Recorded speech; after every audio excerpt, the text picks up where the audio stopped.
Hello friends, ओम श्री गणेशाय नमः। जय श्री कृष्ण। आप सभी का स्वागत है आपके अपने यूट्यूब चैनल पर। फ्रेंड्स, आज हम आपको इस वीडियो में बताने जा रहे हैं फाल्गुन मास की कृष्ण पक्ष की विजया एकादशी का शुभ मुहूर्त, पूजा विधि, व्रत कथा, व्रत पारण का समय, महत्व के बारे में। फ्रेंड्स, वीडियो शुरू करने से पहले आपसे रिक्वेस्ट है, अगर आप हमारे चैनल पर नए हैं और आपने अभी तक चैनल को सब्सक्राइब नहीं किया है तो प्लीज सब्सक्राइब कीजिएगा चैनल को, साथ ही प्रेस कीजिएगा बेल आइकन को, जिससे नए वीडियो से रिलेटेड नोटिफिकेशन आपको तुरंत प्राप्त हो सके। और वीडियो पसंद आने पर वीडियो को लाइक और शेयर जरूर कीजिएगा ताकि सभी भक्तों को इस वीडियो का लाभ प्राप्त हो सके। और कमेंट बॉक्स में जय श्री कृष्ण जरूर लिखिएगा। फाल्गुन मास के कृष्ण पक्ष की एकादशी तिथि को विजया एकादशी होती है। इस दिन भगवान श्री हरि विष्णु जी का विधि विधान से पूजन और व्रत किया जाता है। साल 2023 में फाल्गुन मास के कृष्ण पक्ष की एकादशी 16 और 17 फरवरी 2023 को है। 16 फरवरी 2023 गुरुवार के दिन विजया एकादशी स्मार्ट व्रत रखा जाएगा जिसे गृहस्थ लोग रखते हैं। और 17 फरवरी 2023 शुक्रवार के दिन विजया एकादशी वैष्णव व्रत रखा जाएगा जिसे साधु संत लोग रखते हैं। विजय एकादशी का अर्थ होता है विजय देने वाली एकादशी। मान्यता है कि इस व्रत के पुण्य से जातक को कार्यों में सफलता प्राप्त होती है, शत्रुओं पर जीत हासिल होती है। इसके अलावा मृत्यु के बाद मोक्ष की प्राप्ति होती है। साल भर आने वाली हर एकादशी का अपना विशेष महत्व होता है। मान्यता है कि भगवान राम ने भी लंका विजय के लिए इसी दिन समुद्र किनारे पूजा की थी। मान्यता है कि वकदालभ्य ऋषि ने ही भगवान राम से सेनापतियों के साथ विजया एकादशी व्रत करने के लिए कहा था। इस एकादशी के दिन षष्ठी के रचयिता श्री हरि विष्णु की पूजा का विधान है। मान्यता है कि इस व्रत को करने से कई गुना पुण्य मिलता है और व्यक्ति की सभी मनोकामनाएं पूर्ण होती हैं। विजया एकादशी के व्रत को एकादशी व्रत का सबसे प्राचीन व्रत माना जाता है। पद्म पुराण के अनुसार स्वयं महादेव जी ने नारद जी को उपदेश देते हुए कहा था कि एकादशी महान पुण्य देने वाली होती है। मान्यता है कि जो मनुष्य विजया एकादशी का व्रत रखता है उसके पितृ और पूर्वज कुयोनि को त्याग कर स्वर्ग लोक में जाते हैं। साथ ही व्रती को हर कार्य में सफलता प्राप्त होती है। उसे पूर्व जन्म से लेकर इस जन्म के पापों से मुक्ति मिलती है। फ्रेंड्स, अब आइए जानते हैं विजया एकादशी के शुभ मुहूर्त के बारे में। हिंदू पंचांग के अनुसार इस बार विजया एकादशी 16 व 17 फरवरी 2023 को है। फाल्गुन कृष्ण एकादशी तिथि प्रारंभ होगी 16 फरवरी 2023 को सुबह 5:32 पर और फाल्गुन कृष्ण एकादशी तिथि का समापन होगा 17 फरवरी 2023 को सुबह 2:49 पर। विजया एकादशी स्मार्ट व्रत के पारण का मुहूर्त रहेगा 17 फरवरी 2023 को सुबह 8:01 से सुबह 9:13 तक। और विजय एकादशी वैष्णव व्रत के पारण का समय रहेगा 18 फरवरी 2023 को सुबह 6:57 से सुबह 9:12 तक। फ्रेंड्स, अब आइए जानते हैं विजया एकादशी की पूजन विधि के बारे में। नारद पुराण के अनुसार विजया एकादशी के दिन सुबह उठकर स्नान कर स्वच्छ वस्त्र धारण करें और व्रत का संकल्प लें। अब घर के मंदिर में पूजा से पहले एक वेदी बनाकर उस पर सप्त दान उड़द, मूंग, गेहूं, चना, जौ, चावल और बाजरा रखें। वेदी के ऊपर एक कलश की स्थापना करें और उसमें आम या अशोक के 5 पत्ते लगाएं। अब वेदी पर भगवान विष्णु की मूर्ति या तस्वीर रखें।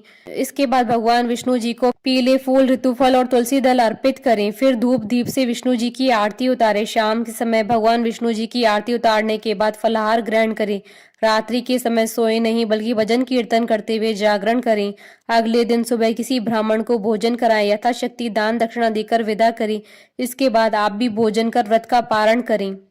फ्रेंड्स, अब आइए प्रारंभ करें विजया एकादशी की पौराणिक व्रत कथा। धर्मराज युधिष्ठिर बोले, हे जनार्दन, फाल्गुन मास की कृष्ण पक्ष की एकादशी का क्या नाम है तथा उसकी विधि क्या है, कृपा करके मुझे बताइए। श्री भगवान बोले, हे राजन, फाल्गुन मास की कृष्ण पक्ष की एकादशी का नाम विजया एकादशी है। इसके व्रत के प्रभाव से मनुष्य को विजय प्राप्त होती है। यह सब व्रतों में उत्तम व्रत है। इस विजय एकादशी के महात्म्य के श्रवण व पठन से समस्त पाप नाश हो जाते हैं। एक समय देवर्षि नारद जी ने जगत पिता ब्रह्मा जी से कहा, महाराज, आप मुझसे फाल्गुन मास के कृष्ण पक्ष की एकादशी के विधान को कहिए। ब्रह्मा जी कहने लगे कि हे नारद, विजय एकादशी का व्रत पुराने तथा नए पापों को नाश करने वाला है। इस विजय एकादशी की विधि मैंने आज तक किसी से भी नहीं कही है। यह समस्त मनुष्य को विजय प्रदान करती है।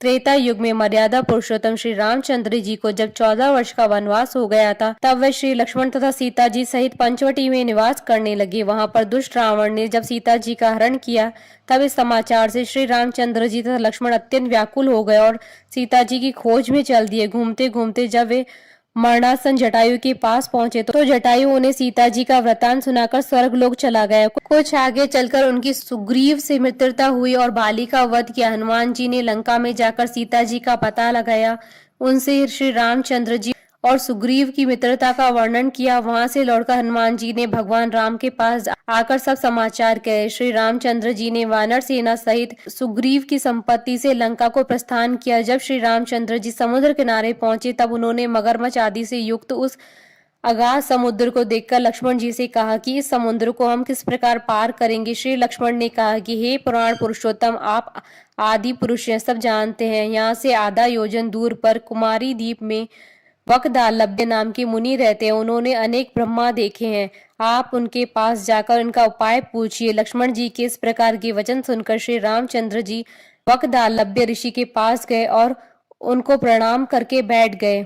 मुनि ने भी उनको मनुष्य रूप धारण किए वे पुराण पुरुषोत्तम समझकर उनसे पूछा कि हे राम, आपका आना कैसे हुआ है। रामचंद्र जी कहने लगे कि हे ऋषि, मैं अपनी सेना सहित यहाँ आया हूँ और राक्षसों को जीतने के लिए लंका जा रहा हूँ। आप कृपा करके समुद्र पार करने का कोई उपाय बतलाइए, इसी कारण आपके पास आया हूँ। वकदालभ्य ऋषि बोले कि हे राम, फाल्गुन मास के कृष्ण पक्ष की एकादशी का उत्तम व्रत करने से निश्चय ही आपकी विजय होगी, साथ ही आप समुद्र भी अवश्य पार कर लेंगे।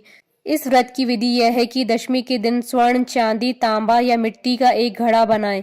उस घड़े को जल से भरकर तथा 5 पल्लव रख वेदिका स्थापित करें। उस घड़े के नीचे सतनजा और ऊपर जौ रखें।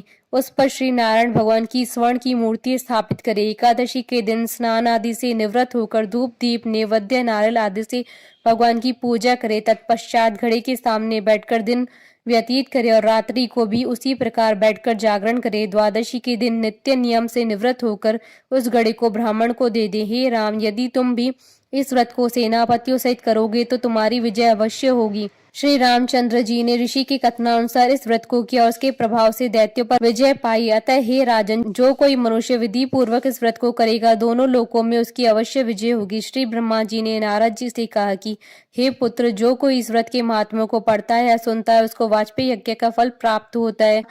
बोलिए भगवान श्री हरि विष्णु जी की जय, सनातन धर्म की जय। हमारे साथ इस वीडियो में अंत तक बने रहने के लिए आपका धन्यवाद। ओम श्री गणेशाय नमः। जय श्री कृष्णा।